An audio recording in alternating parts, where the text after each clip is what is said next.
topics and opinions expressed in the following show are solely those of the host and their guests and not those of W4CY Radio, its employees, or affiliates. We make no recommendations or endorsements for radio show programs, services, or products mentioned on air or on our web. No liability, explicit or implied, shall be extended to W4CY Radio or its employees or affiliates. Any questions or comments should be directed to those show hosts. Thank you for choosing W4CY Radio.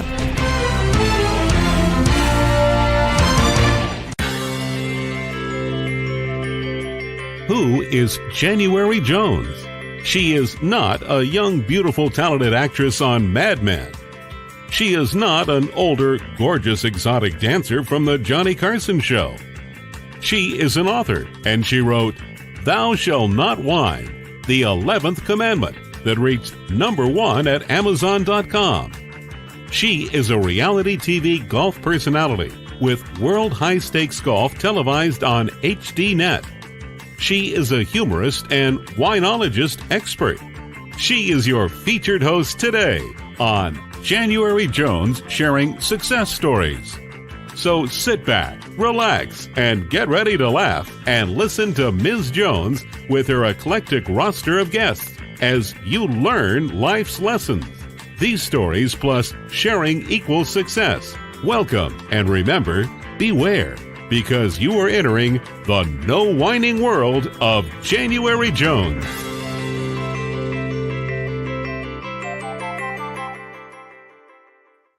Hello, everyone. I hope you're having a terrific day. I'm January Jones, and I'd like to welcome you to our podcast today. As you can see, I'm getting ready to promote my new brand, Glitter Granny. I'll be doing associate affiliate marketing at Amazon.com, and we'll be promoting all kinds of things that glitter, canes, hats, jewelry, you name it, and we'll make that available. We'll be launching next month, so we'll let you know more about that when it comes. So now for my listeners, let me ask you a question. Do you have grandchildren? Aren't they amazing? Isn't it special to be a grandmother? I have 7, and I'm going to be interviewing another wonderful granny, and we'll be talking about her grandchildren and all the wonderful books. Tell me, do you hope we can make this world a better place for our kids and our grandkids? Well, yes, of course we do. We all do. Have you ever heard of a trilogy of books at Amazon? Books that are, one book that especially was entitled When Grandma Giggles, which tickled me. If you can answer yes or maybe, then you are in the right place. And welcome to January Jones sharing senior success stories. Now it's time, rest, relax, go get some wine, get some cheese, crackers, whatever, and join us in the no wine zone. Now, let me tell you a little bit about our guest today. She has been writing inspiring and empowering books for children since 2009. Her self-published work has reached more than 50 countries, and she has sold over more than 18,000 copies. She has worked as a teacher, a counselor for 32 years. She is a mother, and as I said earlier, she is a grandmother.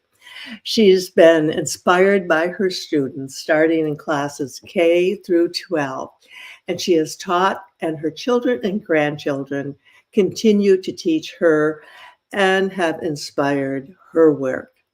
This has been a passion project for her. I think it's been a passion life, truly. Let me welcome to the show today, Patricia Wilson. Hi, Pat. How are you doing today? I'm fine. Thank you for that great introduction. Oh, I'm so excited to have you on the show because when I saw the promotion for When Grandma Giggled, that just tickled me. And I knew I had to have you on to the show to talk about being a grandmother and your wonderful books. It's an amazing thing when senior women are doing the kind of things that you're doing. When did you write your first book? The first book was written in 2006. Okay. And it took me quite a while to find an illustrator and get it. And I actually got it self-published in 2009. Oh, wow. So that took you 3 years. That's interesting because when I started getting into the book writing business, I went to a conference in New York, and everyone said to me, "Whatever you do, don't even ever, ever consider writing children's books." I know. I know. They said it seems like, oh, that would be easy. I could knock one of those out. But apparently and truly, I know this from experience now, it's one of the most difficult type of books to write. And why do you think that is, Pat? I think we have to be very careful as writers that we are putting the right words into little kids' minds. Uh-huh. Yes. And so you have to vet every line. You have to make sure that you're reaching every kid. Doesn't matter the rich or poor or tall or short or whatever color that you want to get a book that all children can on some level relate to. Mhm. Now the books that I write aren't particularly like about a little bird or a little mouse or a little rabbit. They're all sort of self-confidence building books, Mhm. or they're very much, I would say, quite practical books. Yeah, and then you're working on helping self-esteem. Yeah. Uh, Before we talk about your books more, let me give us a little background story. Where were you born, and a little short bio of your life, your children, and your grandchildren. Oh, wow. Well, I was born and raised in northern Alberta in a small town in Mhm. Canada, in Okay. Alberta, Canada.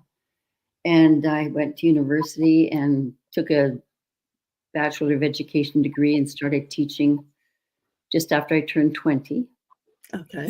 And Mhm. I taught in a career over 40 years. Uh, Okay. I stopped to have my kids and stuff like that, but I was actually full-time teaching over 30 years. Mhm. And Mhm. the last 10 years of my career, I was doing counseling at the school. Okay. Okay. Yeah. And my my two kids had kids, which Okay. really made me happy. And I Me would, too. I know the and feeling. I had never thought about writing a children's book. Okay. Okay. It hadn't entered my mind. And all of the books are inspired by my grandchildren. Oh, So wonderful. I it's just been fun. And my eldest granddaughter, who was sort of my writing muse, has Mhm. really inspired the wording. And then my second granddaughter really helped with the graphics and my Oh, wow. amazing book. So I mean, and then of course I got three little boys who just like to laugh and play and have fun. So Sure. Yeah, that's the boy thing. So you have 5 grandchildren, 2 yeah, girls and 3 boys. Okay, that's that's right. great. Yeah. I have 4 boys and 3 girls. Oh And wow. I always tell people that the grandchildren are your reward for not killing your children. They're wonderful treasures, aren't they? Yes, it's truly a blessing, and it's just so amazing to watch them grow. And it's like you get a second chance, don't you agree? You get to go Yeah. back because when you were doing your own children, oh my gosh, there was so much stress and this Oh, and yeah. that. You had so many things to think about. And then when the grandchildren show up, you just can kind of sit back and watch your children do their thing. And I think it's the most amazing experience that I've ever had. And when we feel tired, we just say, "See ya. I have to go to bed now." Yeah. And they Yeah. wish well. Hand them back, hand them back. Oh, no. I Yeah. think every grandma, listening knows exactly what both of us are saying about that. So, your granddaughters inspired you to do the book, and tell me in what way that happened. How did that come about? Well, the first book I wrote was I Am Amazing, Oh, which mhm. is a book I would never write. I am amazing. Uh, About yourself. because it's odd. You know, you're more inclined to say you are amazing. Mhm, mhm. But it came as a result of a counseling session with a young girl who had tried to end her life. Oh, And she okay. came back to school, and of course, they sent her to the counseling office. Mm-hmm, mm-hmm. And during the session, it was emotionally very loaded. And I was trying to get her to say that she liked herself. Oh, okay. And she said, I don't. And she just stormed out of the counseling office. It wasn't a great session, but it taught me something very important, because that night my son phoned, and my eldest granddaughter had been born. She was a few months old. Uh-huh. And he kept saying, Mom, she's so amazing. She's so amazing. And I thought, well, why didn't this other little girl realize that she's amazing too?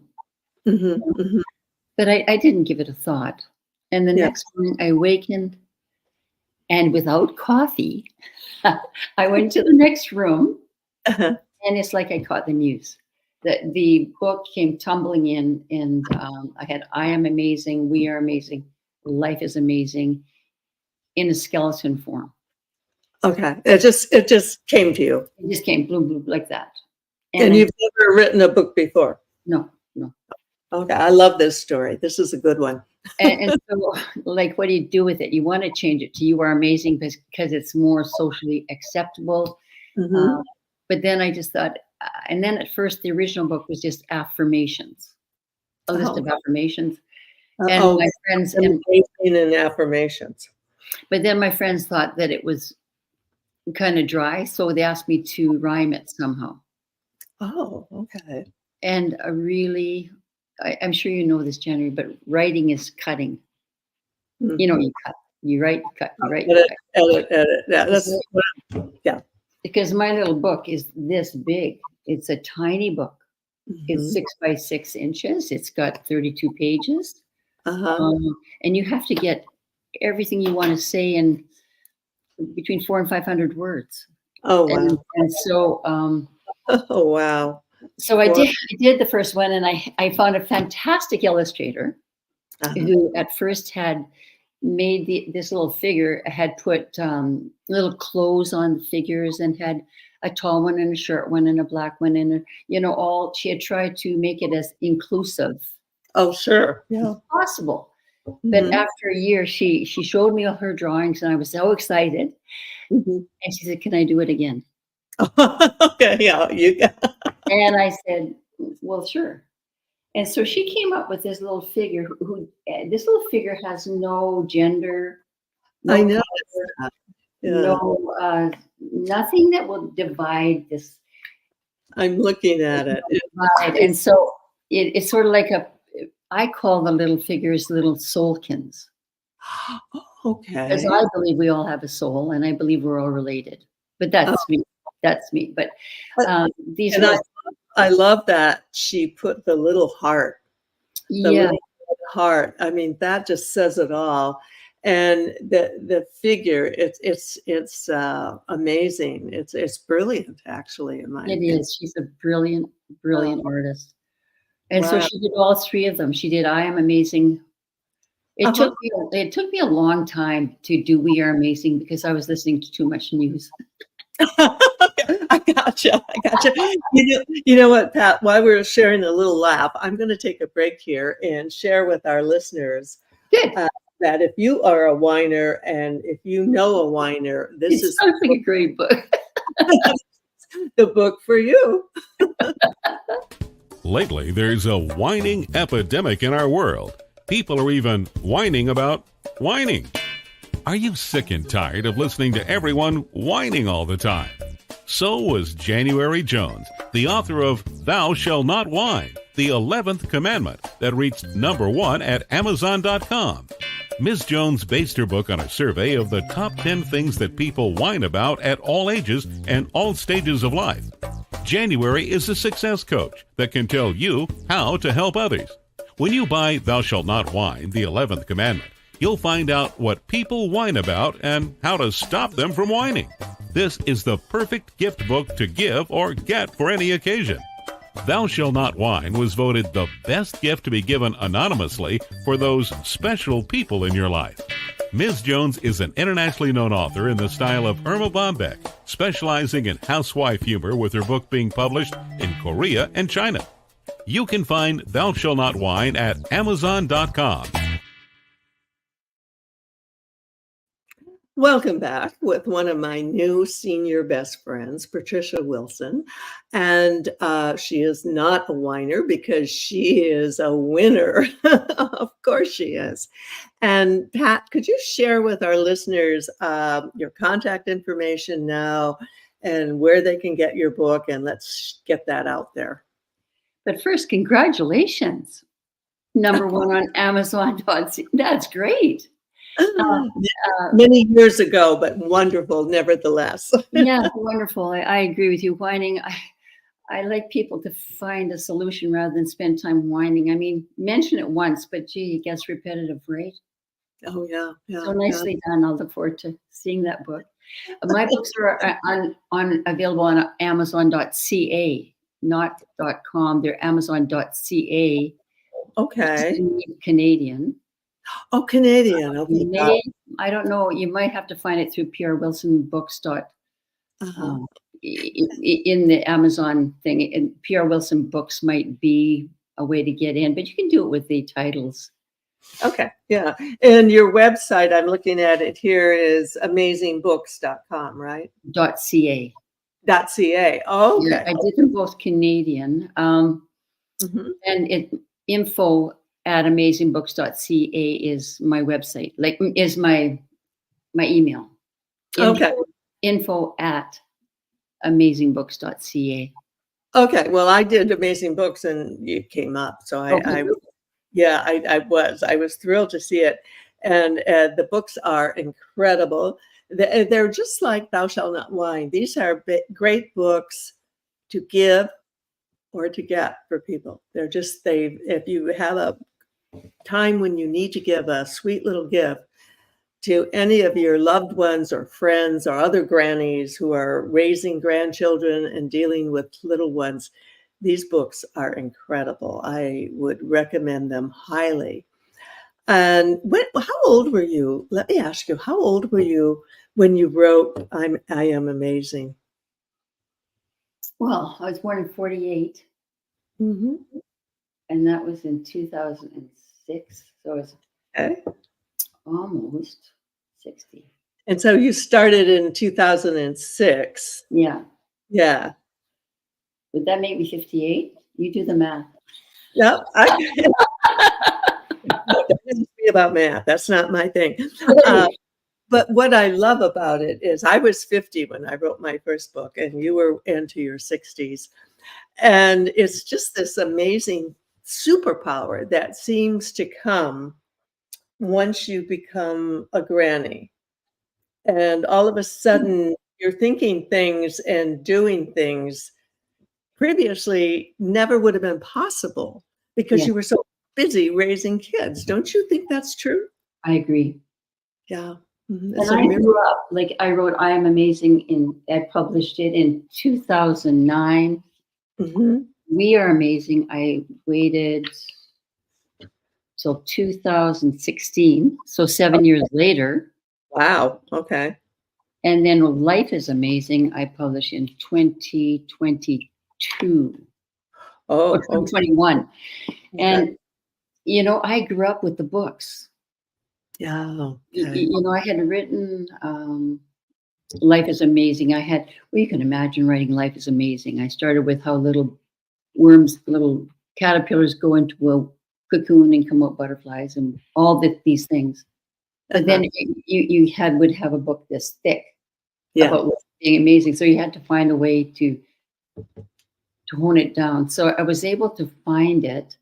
And I was also able to move into the fact that life was such a gift because I did the alterations to the book during COVID. Oh, okay.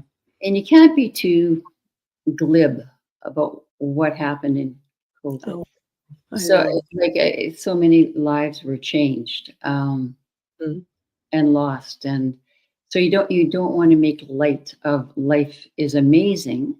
Mm-hmm. So instead I went into it and said, life is amazing because we're here. Yes. And we get to be here. And through no particular work on our own. We are here, and we get to be here, and we get to participate in life, engage in life, and do our best to make it better. Mm-hmm. That, Yeah. like you, when you're younger, you don't have the same understandings. And the last 4 years have given us. I was born in 48, so this has been quite a time of reflection. Oh, for sure. Sure. For what has changed, and I'm noticing, because the kids are my passion. The anxiety, depression is off the chart. Yeah, and your message, I feel your message is short, smart, and sweet, and it gets right to the point, which is what you have to do with children's books. Children, you do. Everyone is the amazing part of life. I don't think you really start to appreciate it till you get to be our age. I was born in 43, and I just turned 80 this year. Oh, and nicely done, girl.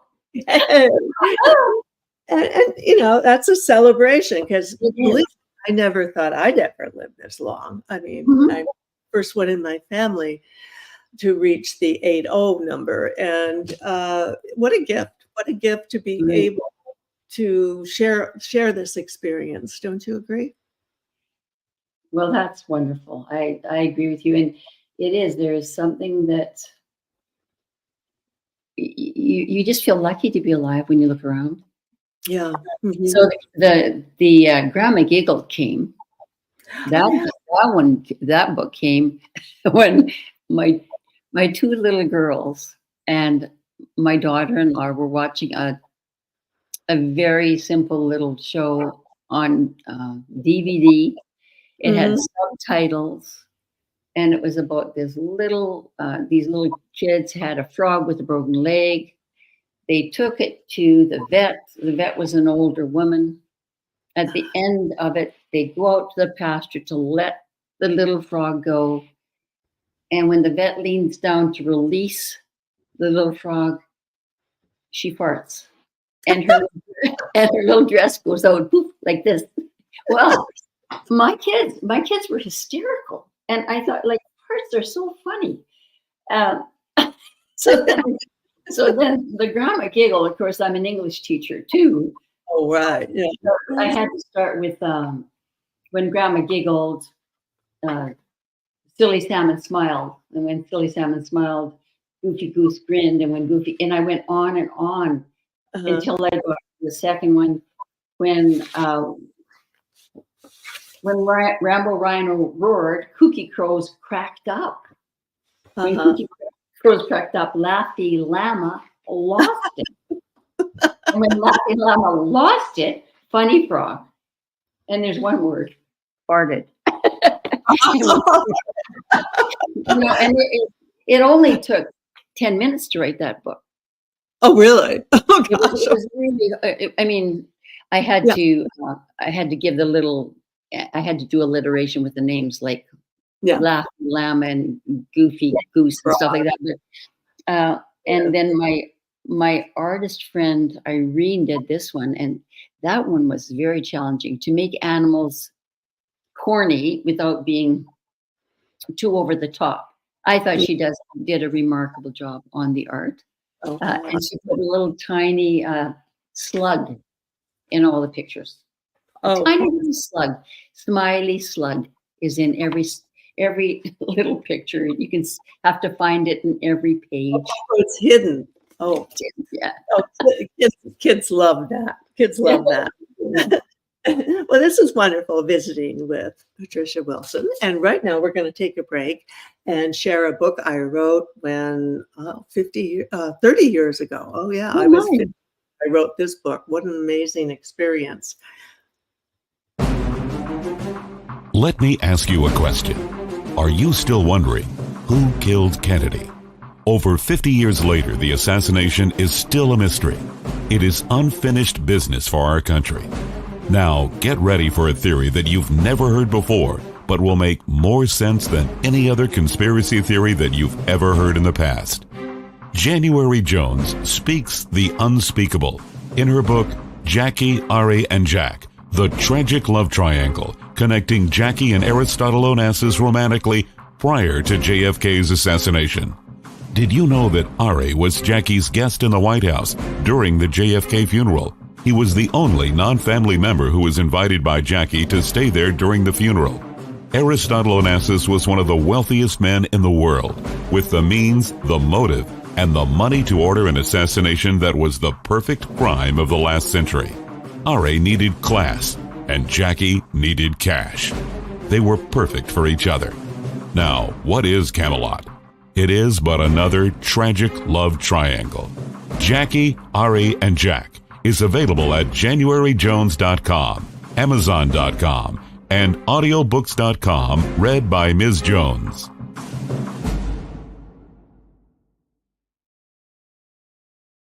Welcome back with the author of When Grandma Giggled. And truthfully, Pat, I must tell you that when I saw Grandma Giggled, I'm just crazy for alliteration.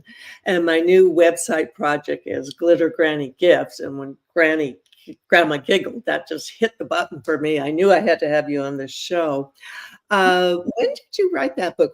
Where did you fit that in on this time frame? I Am Amazing was the first one. 2014. Oh, okay. Oh. So it was 5 years after. The one in between was My Magical Nightmare, this little guy here. Okay. And that one was my granddaughter. My eldest granddaughter was sleeping beside me, and she was struggling with nightmares. Mm-hmm, mm-hmm. And so when I had been taking my psychology and teaching and counseling, I'd run across an article in Psychology Today that said when you have a nightmare, this must have been 30 years ago, maybe even more, probably closer to 40. Funny how we can talk like this, right? But anyway, they said never, if you wake up with a nightmare, never leave it. Always go back and either think it or imagine it, but change the ending so that you come out feeling strong. You don't want to go through your day if you've had a nightmare. It's just not, it stays with you unless you rejig your energy. Mm-hmm. And so I said to her, well, we were sleeping beside each other. I said, so maybe if you get a bad dream, just change the ending, just make it so you win. And when and I said, well, did you have a nightmare? And she said, no, I didn't, Grandma. And I said, well, and then she said, but I did see my other grandma's horse right beside my bed. And I thought, well, there you go. So I wrote My Magical Nightmare, and it is, it's for kids who have nightmares, but I used it a lot in the counseling office for bullying. Oh, okay. To teach kids how to use their imagination. They get in through the senses. Here's how I've learned to call her. I make pictures with my thoughts. Mm-hmm. Okay. Imagine how I feel with her. And I practice lots and lots. Okay. I see her standing by me. Mm-hmm. Visual. My fingers brush her sides, touching. I smell her warmth. I hear her neigh. And I feel safe inside. And my granddaughter helped me again with the line, and I said, I feel strong inside. Uh-huh. And she said, no, Grandma, it's safe. I feel safe. Okay. Uh-huh. And, when you think about all of us, it's not just kids. That's the key thing that drives our trust and our peace. Feel safe. Feeling safe, yeah. And so, again, I got tremendous help from my daughters. Well, I was confessed. I think they are brilliant, and I'm sure you would agree with me. And I've noticed through the years that small people, little people, they somehow, in my opinion, are so connected to the other side. They're new arrivals.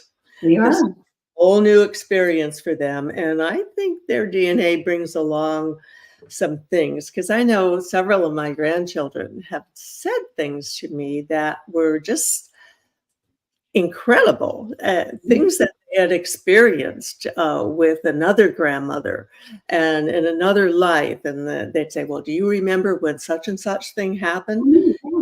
Going, oh, I don't remember that at all. And they'll look at me and they'll say, oh, that was with another grandma. And it's it comes out, and it comes out when they're at that 4 or 5-year-old age. Yeah, And it then does. as they get older, you don't hear that kind of thing anymore. It's kind of they've moved on. They've Yeah. moved on to this dimension. Now, when you're writing, do you feel you get you said you woke up and you had the whole book in your head. Do you feel there's any particular person guiding you or helping you with these projects, or is it just coming from a wonderful place? Well, I have to say some kind of a source. I don't know. I think somebody wrote a book called Catching the Muse. Okay. That Eat, Pray, Love, Catching the Muse. I guess that's what it is. I'd never experienced it before or since. So the 3 that took 14 years to write, and I don't think that's more than 1,500 words. It took me that long to write them. So a word a year, right? But I just needed to. I needed to think about how they would land into a child's mind, because children's books are repeated. Yes. So you want to make sure that every word has got a frequency that is going to land properly in a child's mind. So that's what took the time. The Grandma Giggled, like I said, was a short run, fun, easy. My Magical Nightmare, I got a really good shout out to this artist. She took art in university, and she did really amazing art. I don't know whether you can see it, but I've got the cover here in front of me. It's a hoop. Yeah, she. So I managed to find like 3 wonderful artists found me, and were able to express their gifts, because really they're exceptional artists. Yeah, and that gets right back to timing, because when the time is right, things come together.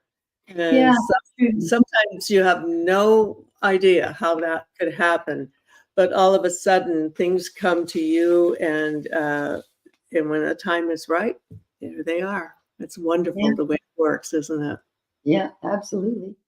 Yeah. Now, do you have any projects on the drawing board? I'm always curious to know what other senior grannies are up to these days. Well, about 5 years ago, I thought about writing a book called Death, Etc. Called what? Death, Etc. Death, Etc. Okay. And it's in the beginning stages.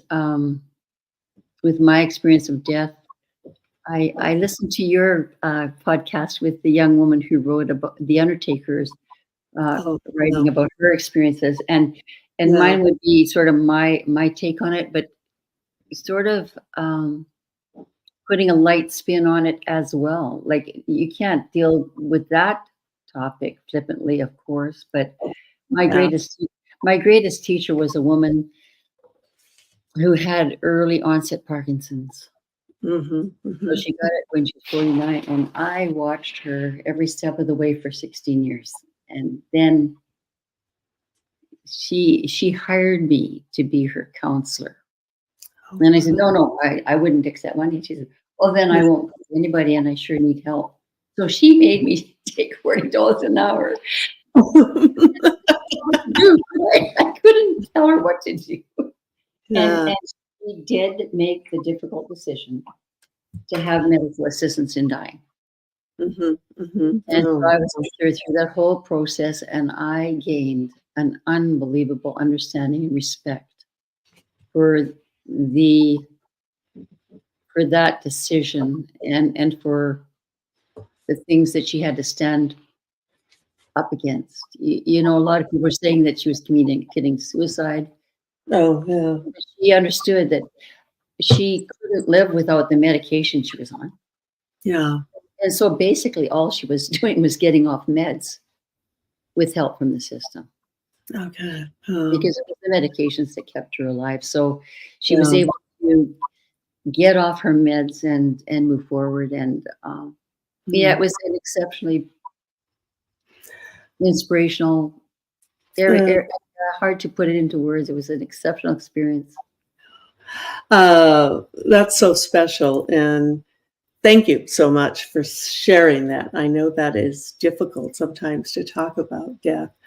But we're going to come back to this topic. But before we do, I've written some books about some priceless personalities who have been on the show, just like Pat. And I hope you'll consider reading these. Have you ever met someone who was unforgettable? Someone who has touched your heart and soul? People who have faced difficult problems? People who have struggled to find solutions? People who fearlessly shared their stories? People who have not only informed you, but inspired you? People who have priceless personalities. I have been fortunate to host an internet radio talk show called January Jones Sharing Success Stories, and it has been my privilege to interview hundreds of guests. My guests have shared their stories, their struggles, their secrets, and their successes in their own words. In this book, we're talking about people dealing with problems such as incest, molestation, runaway kids, child abuse, drug abuse, polygamy, unemployment, scandal, and starting over. Then there are my guests dealing with difficult physical struggles such as blindness, cancer, and birth defects that are beyond traumatic. My guests have all been exciting, eclectic, and energizing. They have amazed, amused, and even astonished me. I have adored getting to meet them, and I adore sharing them with you.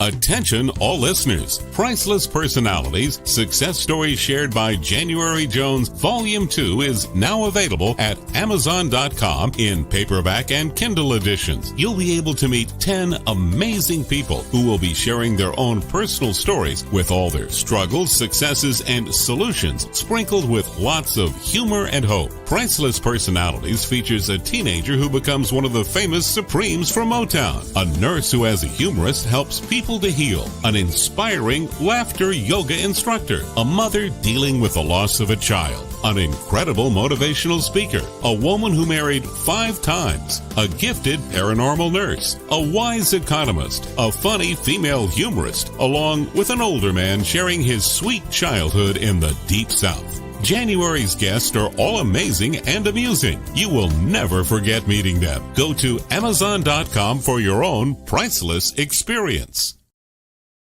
Welcome back. Before our break, Pat and I were talking about the difficulty in writing about death and dying.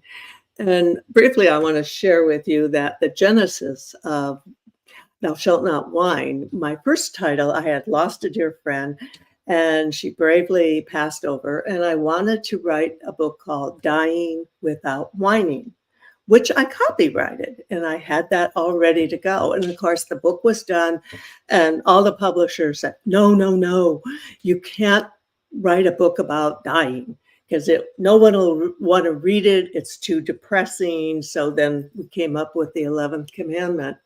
And I copyrighted Dying Without Whining. And through the years, all kinds of people have contacted me. Say, oh, we want to publish it. When is it ready? And I'm going, well, not now, but I've resurrected it and I'm coming out, and I have changed the title. I've changed it to Living and Dying Without Whining, and it'll be out later this year. And yeah, and I'm very excited about it because, as you said, that's a difficult topic, isn't it? It is, but you were born in 43, a bit, before the baby boom, but 46 is 64. Yeah. This huge demographic entered the world, the baby boomers. Yeah. Mm-hmm. And we're all looking at the same thing, and we are the majority population. So I think it's really good to be able to sit and talk about what is instead of pretending that it isn't. I know. Everybody that is born will die. Yeah. It's a given. It is one of the very few givens of our lives. So we can try to, I don't know, do whatever we can to achieve immortality, but so far nobody has achieved it in the physical form. No, and one of the topics I address in my book is that everyone wants to know why bad things happen to good people. And my thoughts on this is that, hey, guess what? No matter what bad thing happens to you, someone else will have had something worse. And no one gets a pass on bad things because we're here to learn how to cope. Don't you agree? Yeah, I do. Yeah, Yeah. everyone. Yeah. Everybody. Like it just, there's various ways of processing it. There's as many ways to grieve as there are people in the world. Absolutely. I don't understand grief judgment.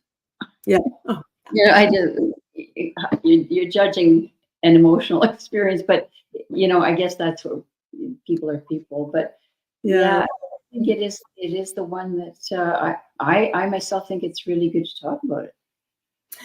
Oh, yeah. Yeah. I mean, because it's something everyone's going to face, and it's something we all have to deal with. And the older you get, as you're losing friends all the time, it's part of the process. And no one gets a pass on this experience. We all are going to, once you're born, you're going to go through that. And it's inevitable. And I think the trick here is trying to help people to grow old gracefully. And I had to deal with the kind of big lesson. Teenagers' minds when things don't go right, where they want to end their lives, and I know. I learned a lot from the students, and I would say when I first talked to them, because they were really thinking about leaving. Period. Oh, yeah. Well, what are your beliefs in the afterlife? Mm-hmm. And they would tell me, and very often they didn't have a belief. And so I said, well, what would tomorrow look like if you do this? Yeah. I think it was the first time they actually reckoned with that question. Yeah. They hadn't really put that together. And then I would say, and what's the rush? Why today? I would say, like, why wouldn't you want to try something? I would say, isn't there something you want to do in this world? Something you want to do before you decide to do this other thing. Mm-hmm. And everyone came up with, they wanted to go to the Eiffel Tower. They wanted to fly an airplane, and I said, well, why didn't you do that first? I'm not going to argue with you. Yeah. And of course, as you know, because we are older, mm-hmm. this sort of defines the teenage years up and down. A little bit like and if you can just say, give them something to look forward to make it through the angst of being a teenager. Not one, thank God, not one of my students completed. Oh, wonderful. And it's so wonderful. I've got lots still saving to go to squad, but hopefully they've made it. But most of them have their own kids. I've gone through 2 generations of teenagers. My own, first mine, my own, and now my grandchildren. And it is one of the most difficult periods for people and families to navigate. Don't you think so? Well, there's so much happening in the hormonal, the physical changes are pretty tough, And they think of the immediate solution is to get out of the pain, but they don't think what that would look like. And I guess that's why I think Life is Amazing is the best book of all. Yeah. It's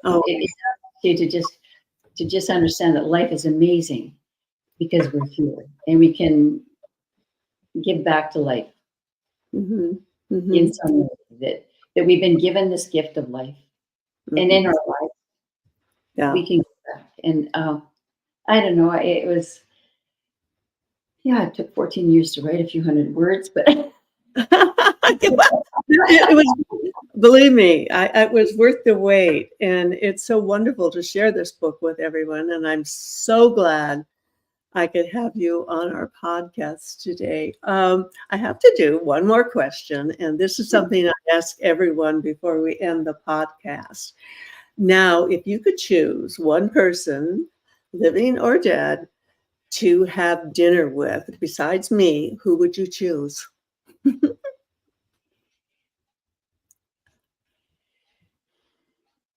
Oh, so many. Yeah, she's thinking. Well, okay, you can have me and one other person. Okay. Now Let's just invite the Dalai Lama and see what he has to say about what everything's going on. Oh, wow. Nice to have him live, right? Yeah. Can you imagine him sitting with us too? Actually, I was on a flight one time and we were across the aisle from each other. And I was so overcome. All I could do was just stare and keep bowing my head. Yeah. I think he has a lot of insights. I was really interested in one of the comments he made. Someone asked him who his greatest teacher was. Oh, okay. What did he say? Yes. He said Mao Zedong. Oh. Everybody thought he would say some venerable monk, but he said, I thought you were going to say Gandhi. But I know, but he said, I had to learn how to deal with such strong negative emotions. And I had to move to a place of compassionate forgiveness. And I just thought that was, it just blew my mind. I thought, wow, there's a person who's walked a hard path and has still got the grace of compassion, right? Oh, for sure. Yeah, pretty remarkable statement, I thought. Oh, for sure. In Living and Dying Without Whining, that's one of the things I've written about just recently, is that there are old souls amongst us. Yeah. And they are not here to learn, but rather to teach. And sometimes when people die early, they were too young to die. How could that happen? Oh, dear. Sorry, my watch went off. But when those people are here, they're here for the special mission. And I have met several. And when you meet them, you know it's the real thing. Yeah. Yeah. And he is definitely one of those people. And what an incredible answer. Yeah, wasn't it? It shocked me. Yeah. It made me understand something I wouldn't have never understood somehow, Sure, for sure. Great lesson.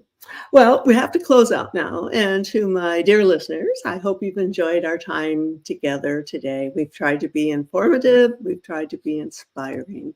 My upcoming guests will all be eclectic and energizing, just like Pat was today. My 80-year-old thought for today is about grandmas.